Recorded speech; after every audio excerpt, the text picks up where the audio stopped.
پی جا ایام کی تلخی کو بھی ہنس کے ناصر، غم کو سہنے میں بھی قدرت نے مزہ رکھا۔ اس میں بھی ایک مزہ ہے، جیسے جواب دینے میں مزہ ہے، چپ رہنے اور سہنے،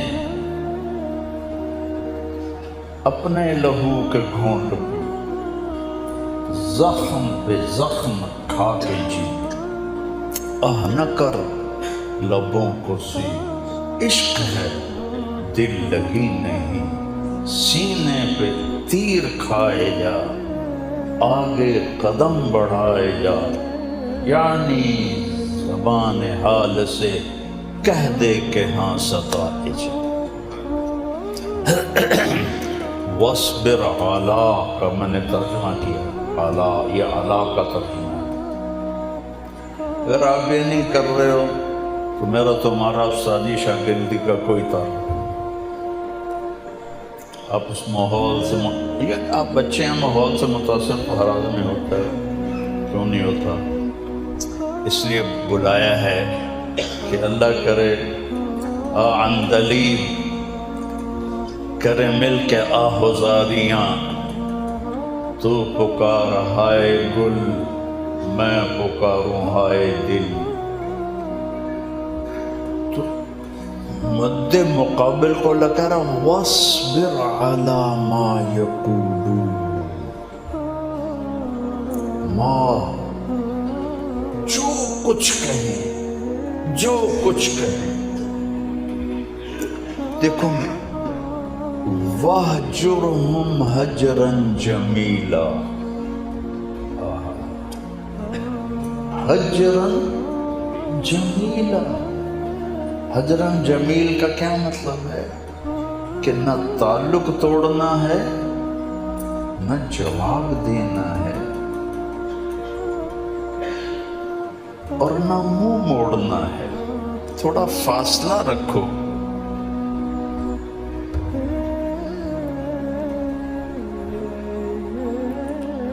یہ نبی کی دعوت کے آداب بتا رہا ہوں۔ نبی والی دعوت، نبی والی محنت، تم کے قریب جتنا ہوتے جاؤ گے اتنا تھوڑی سی زندگی میں زیادہ کمال ہوگی۔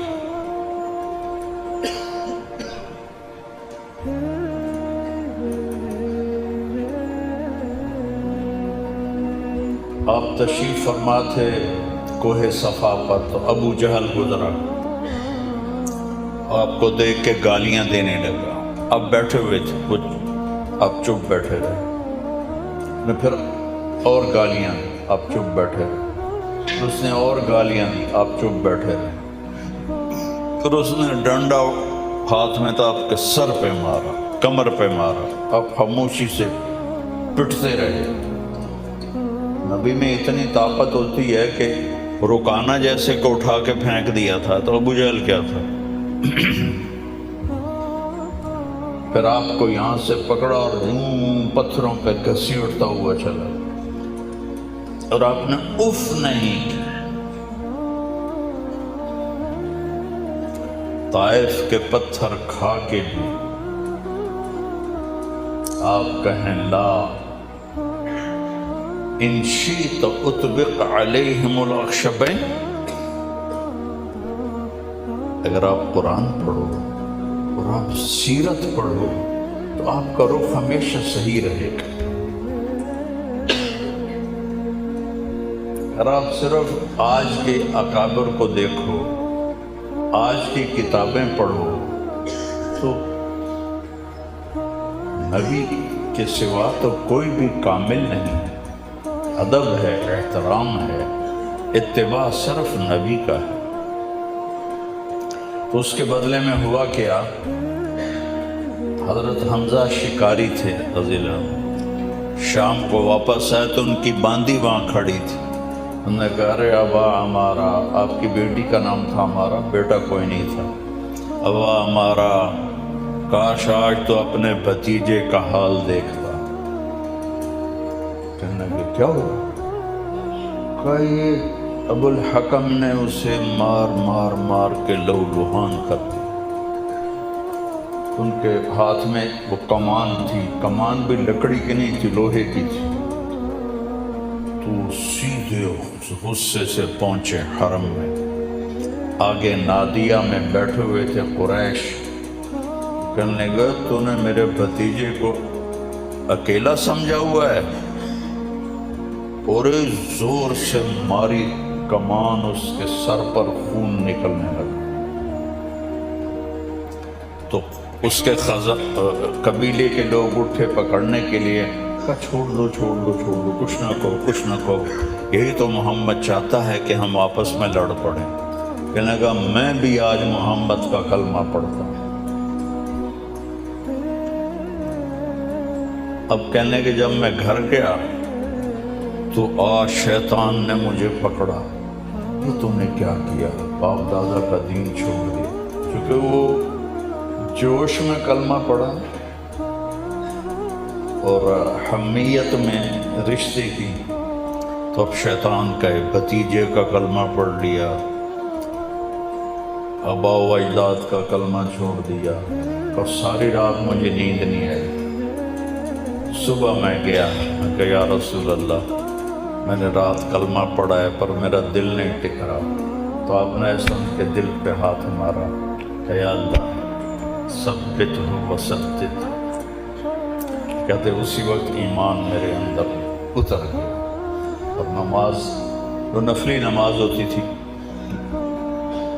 آج نماز حرم میں ہوگی، ایک طرف عمر ایک طرف حمزہ، بیچ میں صحابہ اور اللہ کے نبی، یہ دونوں دائیں بائیں اور حرم میں آئے اور انہوں نے نماز پڑھی، کسی کو چوں کہنے کی بھی ہمت نہیں۔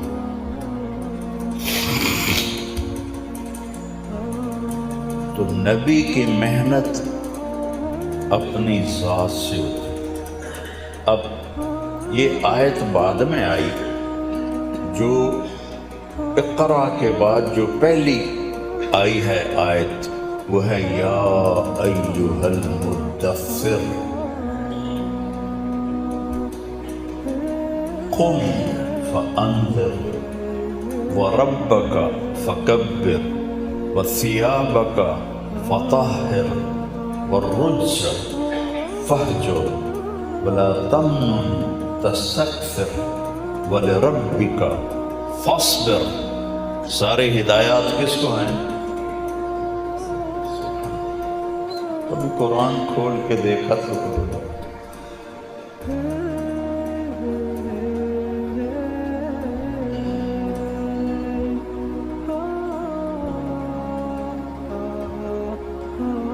مدثر کہتے ہیں چادر میں لپٹا ہوا، مزمل بھی کہتے ہیں چادر میں لپٹا ہوا۔ تو پھر یہ دو الگ لفظ کیوں ہیں؟ عربی کوئی عجب زبان ہے۔ 80 نام ہیں تلوار کے عربی میں، 80 نام، ٹیڑھی ہو تو اور نام، سیدھی ہو تو اور نام، ایسا دستہ ہو تو اور نام، ایسا دستہ ہو تو اور نام۔